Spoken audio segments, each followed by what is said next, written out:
So, magandang umaga uli. Katatapos lang nung initial hearing natin, hindi dumalo si Coach Baldwin dahil nakikiusap siya na pagpahingahin muna daw siya. Humarap yung kanyang abogada. Kalalabas lang ngayon at sangayon sa batas, they have 10 days to answer. A verified answer would have to be submitted.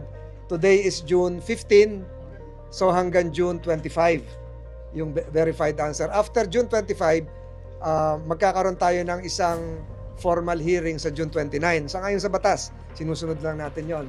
Allowed sila ng 2 hearings, pero kung isang hearing lang, after the initial hearing, we have 30 days to resolve. Hiniling natin na doon sa unang imbitasyon na ipakita yung kanyang alien employment permit. Alam niyo na. Hindi nila pinakita ngayon yung alien employment permit. Ang pinakita nila ay yung ACR, Alien Certificate of Registration ni Coach Baldwin, na pinapakita ko ngayon sa harap ninyo. Ito yon. Ito yon. So ito yung hinarap nila ngayon, pero sa formal verified answer nila, kumpleto na yung dokumentong ilalahad nila. So ang sabi ko sa kanila, doon sa siya ay abogado ni Coach Baldwin, abogada, hindi siya abogado ng Ateneo de Manila. Ang Ateneo de Manila kumuha ng ibang abogado. Hindi pa natin pinapatawag ang Ateneo de Manila, yung employer, yung lamang employee. So alamin pa natin kung kailangan ipatawag ang Ateneo de Manila University. So sasagot sila ng formal sa June 25. Kung makakarating si Coach Baldwin, patitingnan pa raw nila kung maganda na yung kondisyon, baka magpa-medical check-up pa kahit daw gustong-gustong pumunta ngayong araw na ito. Pero sila ay sumunod sa ating paanyaya, kaya kalalabas lang, nakita nyo naman, yun yung abogada ni Coach Baldwin sa Villanueva Law Offices. Siguro hindi ko ma-reveal sa inyo, pero ang tama, Janela Prodrisa ng Villanueva Law Offices. Sir, anong meaning ng ganyang dokumento na isinumite nila? Preliminary lang ito. Siguro gusto nilang ipakita na legal yung pagtigil dito. Pero siguro kung maunawaan ninyo, pakinggan nyo maigi to. Kung meron kang ACR, hindi ibig sabihin pwede ka na magtrabaho. Saka sir, yung ACR issued by the Bureau of Immigration, Yes. not by the DOLE. Yes, ang ini-issue ng DOLE ay AEP. Yung para ka makapag-alien employment permit. Yan ang ating tinatanong. So, ang hihintayin nyo ay yung June 25 na verified answer nila. So yung sinabit nila, wala namang kinalaman din sa kaso. Yung ACR. May kinalaman sa kaso dahil tinatanong natin yung status nila ni Coach Baldwin. So, legal resident siya kasi merong ACR nga ito.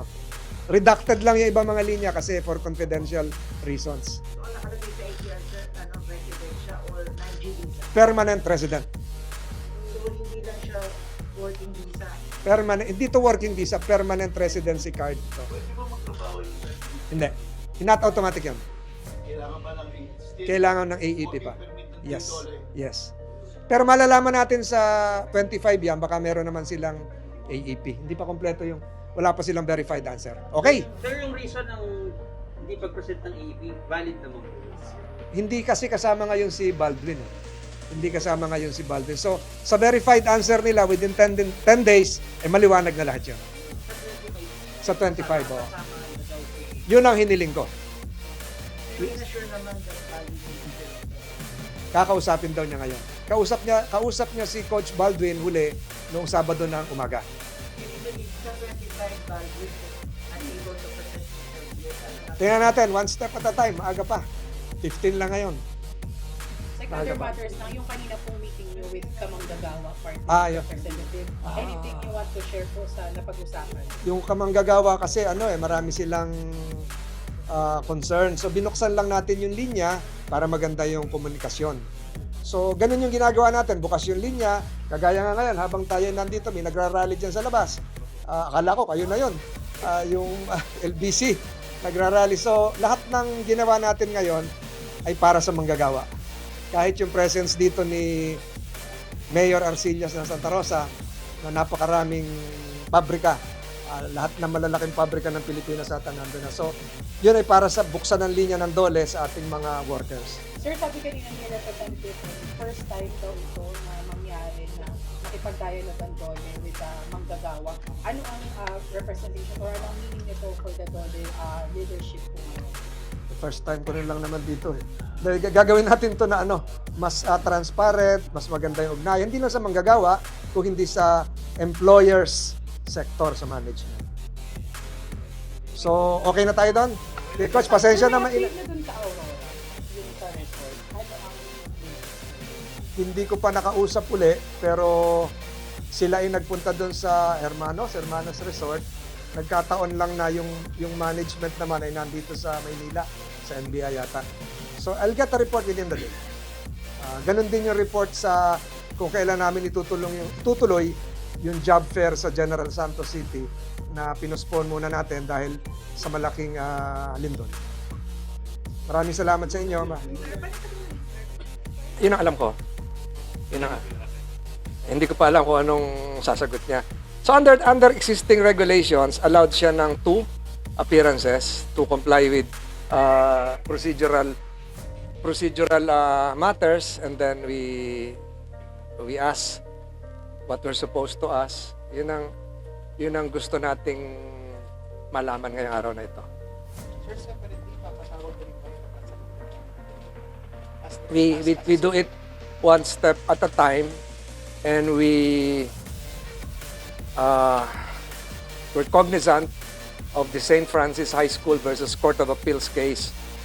Merong nangyari na noon, yung St. Francis High School versus Court of Appeals, na nalunod, na patawan din ng parusa yung principal sa naturang kaso. So, parang inaalala kita.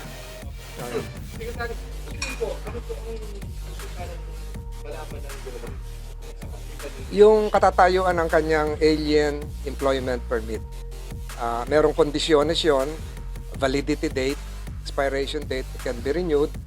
Meron ding scope of work kung hanggang saan yung trabaho niya. Kasi yung sinasabi ko nga noong nakaraang linggo, ito ba ay saklaw maging sa labas ng campus, labas ng games, labas, kasi Ateneo graduate din ako, tumira din ako sa Servini. 9 na taon nata ako sa Ateneo, sa alma mater ko yon. So gusto natin malaman kung hanggang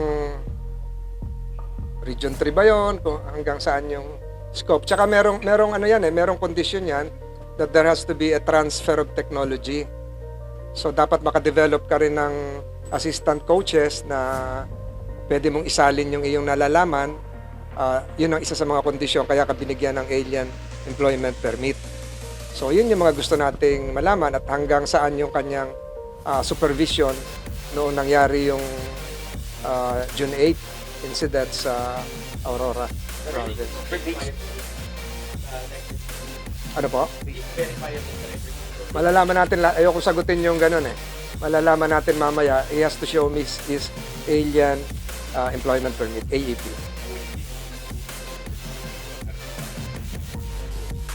I-close door muna natin, bigyan natin muna siya ng espasyo. Hindi ko alam kung may kasama siyang abogado o ano pa man, bigyan natin ng konting espasyo.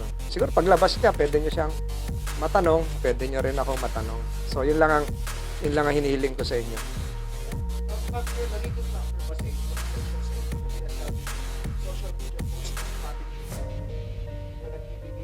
Hindi ako doon napakinggan ko, nabasa ko, maging yung social media post ng allegedly nanay ni Divine, pero hindi tayo doon tayo sa factual muna ngayon. Kung ano talaga yung status ng papeles niya ayon sa labor code. Baka mahulog kayo diyan mahulog kayo sa ano. Oo, yun lang ang function ko. Yun lang ang function ko. Pero ito siguro madagdag ko, nabanggit ko sa napakinggan niyo na interview ko kanina. Kung sakaling deportable, sangayon sa umiiral na batas, ang pagkakaalam ko, before you can be deported, you have to serve jail time 3 months to 3 years. So the last step is the deportation. Kung meron talagang pananagutan, which I am not inclined to say right now, mauuna yung pagkakakulong bago i-deport. 3 months to 3 years. Yan ang sangayon sa batas. Case will have to be filed. Ano na yung imprisonment yan. So, prosecution will have to be initiated. Due process will have to be observed. Or ano yung thinking natin na timeline? Wala Narin ko ko na. siya today or Hindi ko masabi yung patungkol sa timeline. Hindi ako rito para humusga. Ang sa akin ay para tingnan lang yung validity ng alien employment. Yun ang nakalagay sa... Tingnan natin. I don't want to jump the gun. Baka mali ako. Nahusgahan din natin. So, hintayin natin kung paano. Yun lang muna siguro. Yung patungkol doon sa alien employment permit. Okay na tayo? Mainit yung ano. personal not confirmed. Alam ko na on the way, anong sabi, General? Oh. So, bigyan lang natin ng espasyo. Ano? Ha? Oh.